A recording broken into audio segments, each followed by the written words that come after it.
This is good. And welcome to my first episode on my channel here, which is MKSholund. That's my name. And I want to do two things today. That looks like four. Really, it's just two. Two things. One, introduce myself. For those who don't know who I am, this is the first time we're meeting. And because this is the first episode, I'm going to give you a little information about myself and why I'm doing this. And the second is we're actually going to start right away and do a topic. And this topic for today is going to be 5 ideas on how to get inspired to write a story or any story. So first off, grab your cup of coffee. I already have mine. It is so good. Love coffee or tea or water, whatever your favorite beverage is, because I thought when I started writing and I was, any type of writing, I always love having a cup of coffee, and I love socializing with other like-minded people, my peers that are also writers and authors of all different kinds. So they might be bloggers or novel writers or whatnot.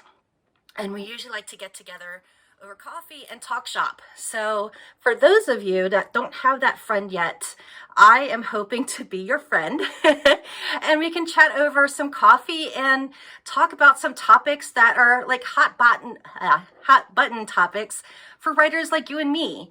So to start this off, I am, that's good, a writer who specializes in both flash fiction, short stories, and novels. And I don't have anything published yet, but I have a lot of stuff in the works.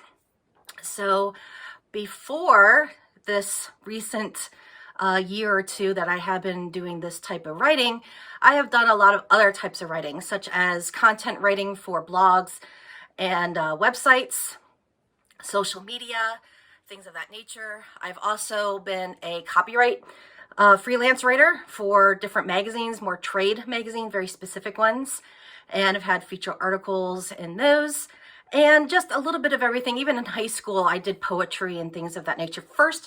My first one-act plays. I loved one-act plays very much when I was in drama club, so shout out to y'all. I loved writing that stuff. So I dabbled in a lot. So fast forward to now, having a lot of that experience has truly, I think, prepared me for things like rejection and working with other people that have like-minded, but even more unusual types of, or work in different types of genres, I should say, that I typically wouldn't. And yet they've opened my mind to that process.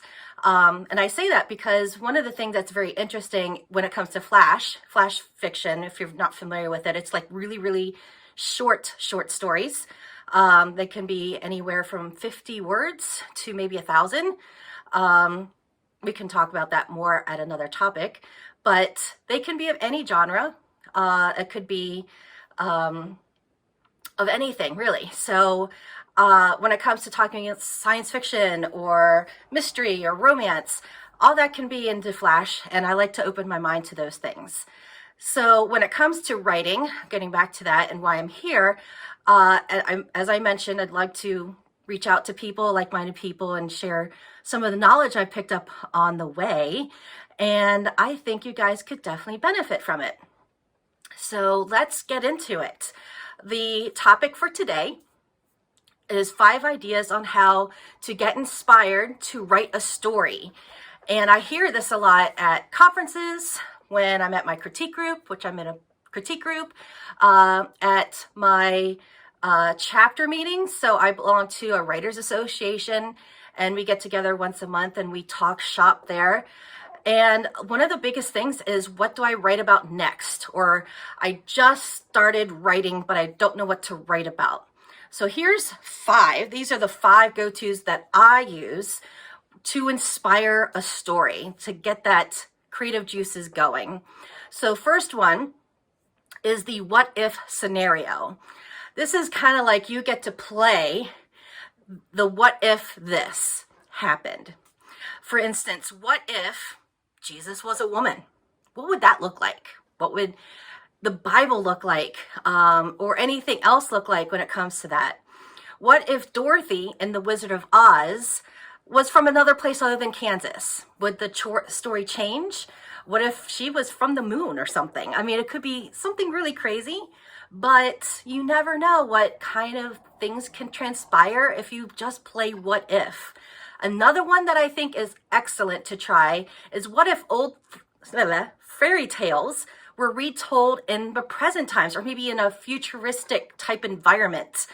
Or what if they were told from a different point of view, like a different, like think Red Riding Hood, and you're telling it from the standpoint of the grandmother versus just Red Riding Hood, or the Big Bad Wolf and how he came to pick that house.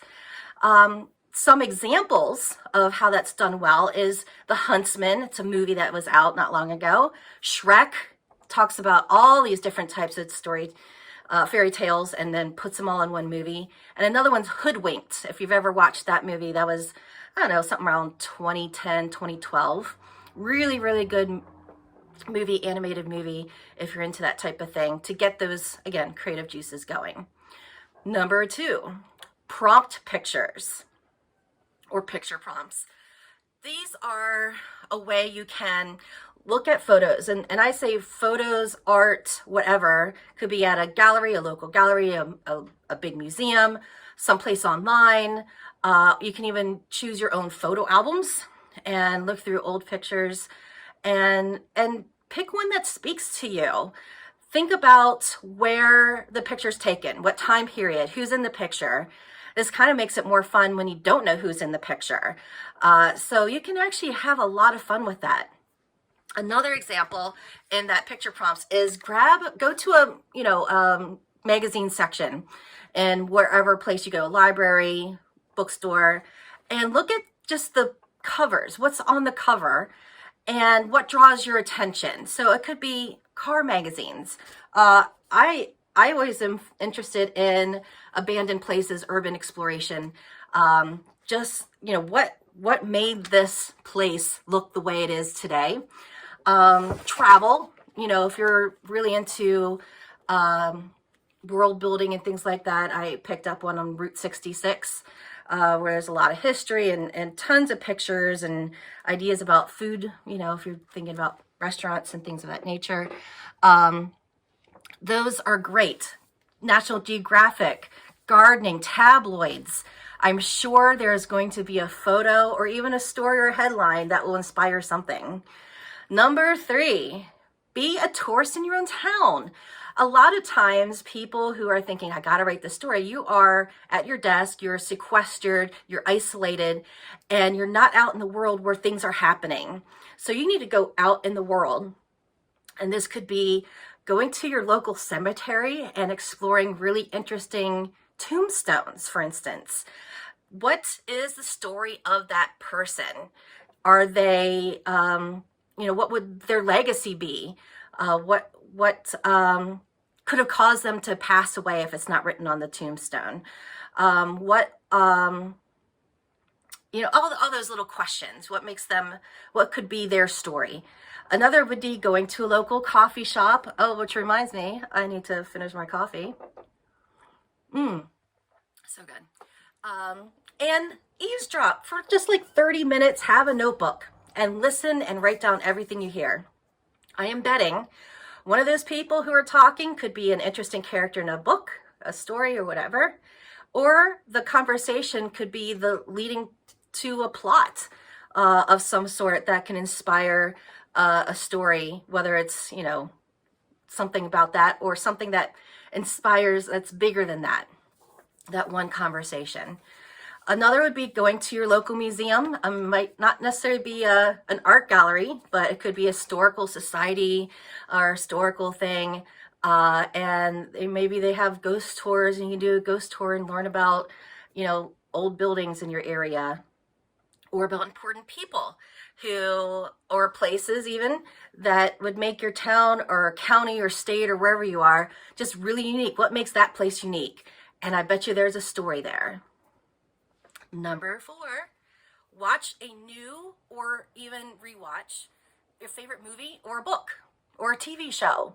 A lot of times I go back to my favorite movies. I love Indiana Jones, the whole idea of the adventure and what they could find and what's down this quote unquote rabbit hole and see what happens. I love going to rewatching those, but even the new stuff that's been coming out, there's a lot of inspirational stuff from Marvel if you're into comic books. So think about what those stories can inspire, because fan fiction, if you haven't thought about writing in fan fiction, you can go on different tangents. My husband loves, and I do too, Star Wars, and he reads a lot of fan fiction that's out there, because it's not just a story about Luke and Darth Vader. There's more to it. There's the Cantina Band. There's all kinds of a lot of characters that you can do some fun stories with. So that brings us to number 5. And my coffee is almost empty, so I'm glad we're getting towards the end here. We're looking at found materials. That could be, think about it, go to your junk drawer. Everyone has one. It could be your attic. You can go to your attic and sort through your attic of whatever's in those boxes. Your purse, backpack, whatever, and sort through everything that you see.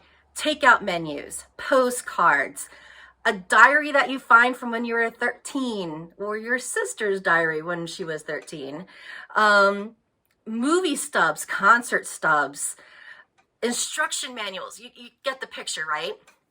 There are interesting things that you can do with those that would create a story.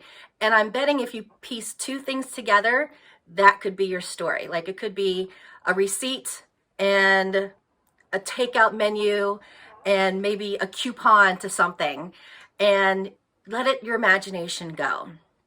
So I hope these 5 tips will inspire something new and exciting that will make you want to write and, of course, go to the end, the last part of your story.